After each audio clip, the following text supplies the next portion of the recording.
अस्सलामुअलैकुम दोस्तों। आज दोस्तों मैं आपके साथ डिस्कस करता हूँ टिकट इशू प्रोसेस क्या है। सेबर सिस्टम में कौन कौन से स्टेप्स हैं जिनको आपने फॉलो करना है। तो दोस्तों बड़े ही इजी स्टेप्स हैं।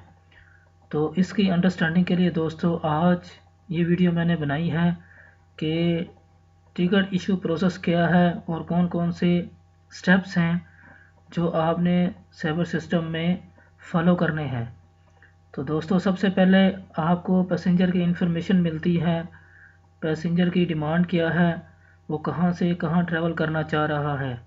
तो सबसे पहले आपने फ़्लाइट अवेलेबिलिटी जो है ना वो सर्च करनी है। वो राउंड ट्रिप ट्रैवल करना चाह रहा है या वन वे ट्रैवल करना चाह रहा है। तो आपने उसकी सारी इन्फॉर्मेशन उससे ले लेनी है और उसके बाद आपने सिस्टम पर चेक करनी है। तो उसके लिए दोस्तों कौन कौन सी एंट्री है, अवेलेबिलिटी हम कैसे चेक करते हैं। तो आए इसमें ये टिकटिंग एंट्री अवेलेबिलिटी की एंट्री है। वन दोस्तों यूज़ करते हैं फ़्लाइट अवेलेबिलिटी चेक करने के लिए। उसके बाद डेट है, उसके बाद मंथ है अप्रैल। फॉर एग्ज़ाम्पल मैं चेक करना चाह रहा हूँ लाहौर टू जद्दा। तो सिस्टम आपको शो करवाएगा लाहौर टू जद्दा कौन कौन सी एयरलाइन जा रही है। सऊदी एयरलाइन है, गल्फ़ एयरलाइन है, PIA एयरलाइन है, डिफरेंट ऑप्शंस आपको बताएगा। इसी तरह दोस्तों स्पेसिफिक एयरलाइन के लिए आप चेक करना चाह रहे हैं तो ये आप एंट्रीज़ को यूज़ कर सकती हैं। 130 जून for example Bombay to Bahrain check करना चाह रहे हैं आप, ये क्रॉस ऑफ फ्लोरेन ये साइन यूज़ करते हैं दोस्तों। क्रॉस ऑफ फ्लोरेन ये साइन यूज़ करते हैं। उसके बाद GF ये गल्फ़ एयरलाइन है दोस्तों।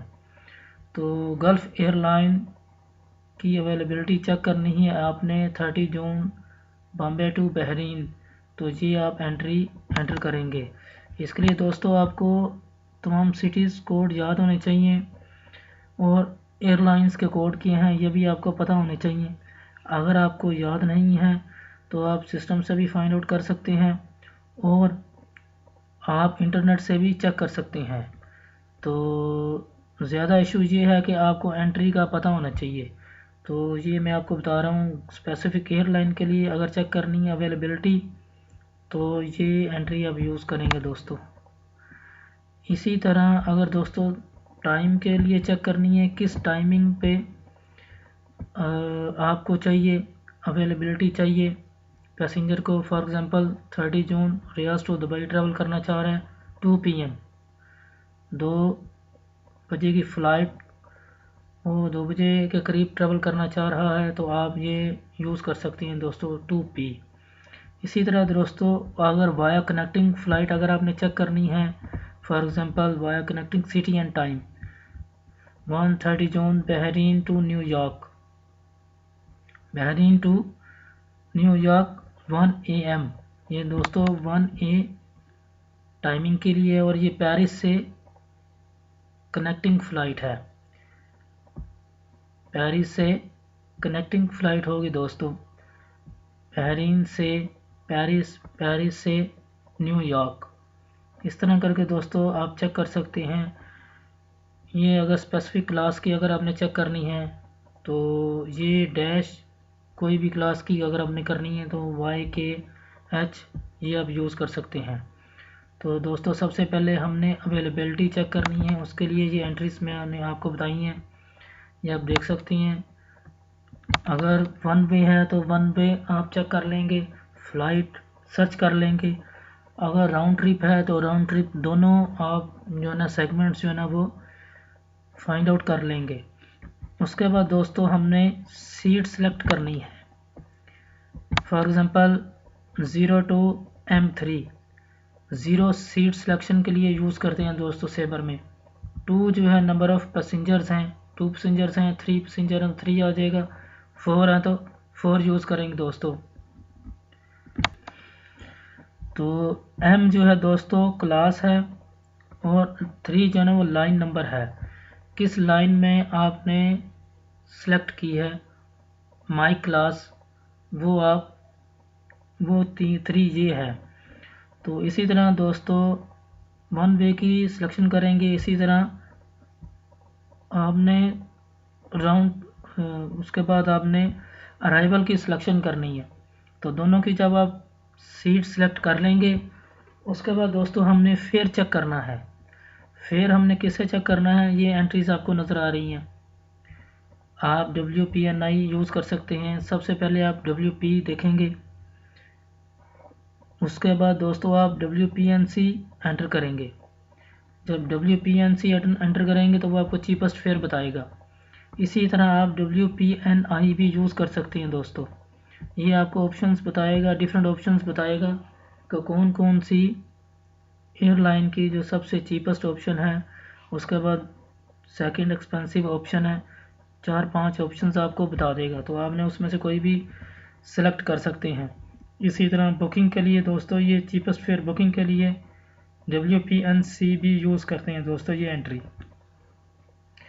तो यहाँ तक दोस्तों हमने देख लिया कि फेयर चेक कर लिया है, हमने अवेलेबिलिटी चेक कर ली है, फ़्लाइट अवेलेबिलिटी, उसके बाद सीट सेलेक्ट की है, उसके बाद हमने फेयर चेक किया है, फेयर फाइंड किया है, फेयर चेक किया है, फेयर सर्च किया है इन एंट्रीज से। तो हमने फेयर भी चेक कर लिया दोस्तों। उसके बाद दोस्तों बारी आती है नेम्स की। आपने नेम जो है एज़ पर पासपोर्ट इंफॉर्मेशन आपने पैसेंजर से रिसीव कर लेनी है।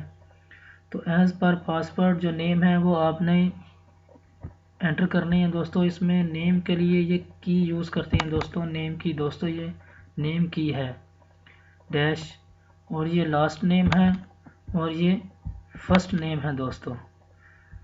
तो ये आ जाएगा दोस्तों। ये फीमेल के लिए MS यूज़ करेंगे, इसके लिए मिसेस के लिए MRS यूज़ करेंगे। तो दोस्तों दूसरा पैसेंजर चाइल्ड है, चाइल्ड के लिए दोस्तों आप देख सकती हैं ये लास्ट नेम है, ये फर्स्ट नेम है, MSTR यूज़ करती हैं, और ये स्टार और आगे उसकी डेट ऑफ बर्थ जो पासपोर्ट पे लिखी होगी ये आप लिखती हैं। इसी तरह इन्फेंट की दोस्तों एंट्री है नेम की आई यूज़ करते हैं इन्फेंट की एंट्री के लिए, slash last name first name और ये आगे डेट ऑफ बर्थ है।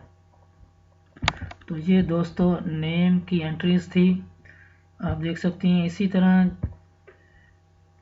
जब आपने इन्फेंट की एंट्री कर ली है तो दोस्तों ये एंट्री आपने करनी है 3INF last name first name और 1.1 एयरलाइन को मैसेज सेंड करने के लिए कि infant is travelling with adult. ये एंट्री आपने दोस्तों एंटर करनी है।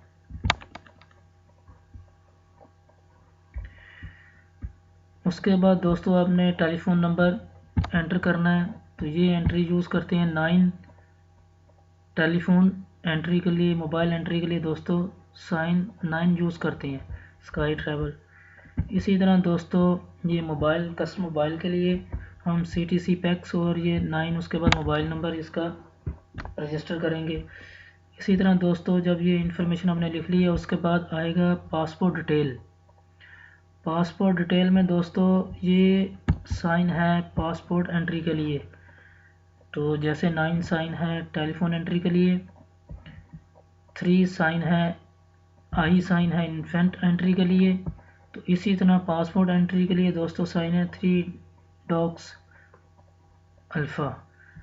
तो 3 डॉग्स स्लैश पैसेंजर, उसके बाद नेशनलिटी दोस्तों जी आएगी, उसके बाद पासपोर्ट नंबर आएगा, उसके बाद फिर नेशनलिटी, उसके बाद डेट ऑफ बर्थ, उसके बाद अगर वो मेल है फीमेल है तो F आ जाएगा, अगर मेल है तो M, ये पासपोर्ट एक्सपायरी डेट आ जाएगी, और इसी तरह लास्ट नेम फर्स्ट नेम 1.1 दोस्तों आ जाएगा। तो जी हमने पासपोर्ट एंट्री कर दी है। उसके बाद दोस्तों 3OSI एंट्री यूज़ करते हैं आप। 3OSI QR child age 6 years airline को मैसेज सेंड करने के लिए। तो इसके अलावा दोस्तों उसका मोबाइल नंबर भी आप एयरलाइन को सेंड कर सकते हैं। जैसे कि अगर मैं इसी को कर देता हूँ QR 3OSI पैक्स मोबाइल, ये दोस्तों आप देख सकते हैं आगे पैक्स का मोबाइल, एयरलाइन को मैसेज सेंड कर देंगे कि पैक्स का ये मोबाइल नंबर है। अगर आप कोई मैसेज सेंड करना चाहते हैं तो वो एयरलाइन इस नंबर को यूज़ करके मैसेज सेंड कर देगी। उसके बाद दोस्तों टिकटिंग एंट्री है 70AW, ये आपने यूज़ करनी है। उसके बाद दोस्तों 6P और ER करना है आपने। 6 कोई भी नाम यूज़ कर सकते हैं आप, उसके बाद E और ER दोस्तों करेंगे तो ये आपका PNR जो है ना वो जनरेट हो जाएगा यहाँ तक। और उसके बाद IR करेंगे तो यहाँ तक आप दोस्तों आपका PNR जनरेट हो जाएगा। तो उसके बाद दोस्तों अगर आप टिकट इशू करना चाह रहे हैं तो उसके बाद वाशिंगटन पेरिस करेंगे, वाशिंगटन पेरिस करेंगे और उसके बाद PQ दोस्तों एंटर करेंगे। तो वो जो फेयर आपने कस्टमर को बताया हुआ है वो फेयर फाइल हो जाएगा, डिफरेंट क्लासेस का होगा। तो WP और PQ करने के बाद दोस्तों आपने 6PER करना है। जैसे कि ये 6 आगे P मैं यूज़ कर रहा हूँ, उसके बाद ER करना है दोस्तों, आपने E करना है और ER करना है। तो वो आपका फेयर जो है ना वो सेव हो जाएगा इसमें दोस्तों। उसके बाद दोस्तों अगर आप टिकट इशू करना चाह रहे हैं तो ये दोस्तों टिकटिंग एंट्री है वाशिंगटन, ये क्रॉस ऑफ फ्लोरेंस दोस्तों इसको पढ़ते हैं। उसके बाद पेरिस क्वीन 1 का मतलब फेयर नंबर 1, अडल्ट 1 आ जाएगा दोस्तों। N 1.1 फर्स्ट नेम दोस्तों, KP9 कमीशन, ALH लफ्थांसा एयरलाइन और ये कैश F कैश। तो दोस्तों ये एंट्री यूज़ करते हैं टिकटिंग एंट्री के लिए दोस्तों। फर्स्ट पैसेंजर की हम टिकट इशू कर देंगे। इसी तरह दोस्तों सेकंड की करनी है तो यहाँ पर 2 आ जाएगा। तो 3 की करनी है तो यहाँ पर 3 एंटर कर देंगे दोस्तों। यहाँ पर 3.1 आ जाएगा, 2.1 आ जाएगा। अगर आपने एक ही दफ़ा अगर सब अडल्ट हैं दोस्तों तो आप ये एंट्री यूज़ कर सकते हैं। अगर सब पैसेंजर्स अडल्ट हैं तो ये एंट्री यूज़ करके आप सबकी टिकट इशू कर सकते हैं। अगर उसमें चाइल्ड भी है, इन्फेंट भी है तो फिर आप सेपरेट दोस्तों टिकट इशू करेंगे 1.1 और उसमें आगे हम डेट ऑफ जो है बर्थ भी मेंशन कर सकते हैं दोस्तों। तो ये थी दोस्तों आज की वीडियो। हमने टिकट इशू करने के जो स्टेप्स हैं वो सीखे हैं, उनकी अंडरस्टैंडिंग है, कौन कौन सी एंट्रीज इसमें यूज़ होती हैं, कौन कौन से स्टेप्स हैं। तो दोस्तों उम्मीद करता हूँ ये वीडियो आपको अच्छी लगी है। तो मेरे चैनल को सब्सक्राइब करें, इस वीडियो को लाइक करें और शेयर करें। Thank you very much.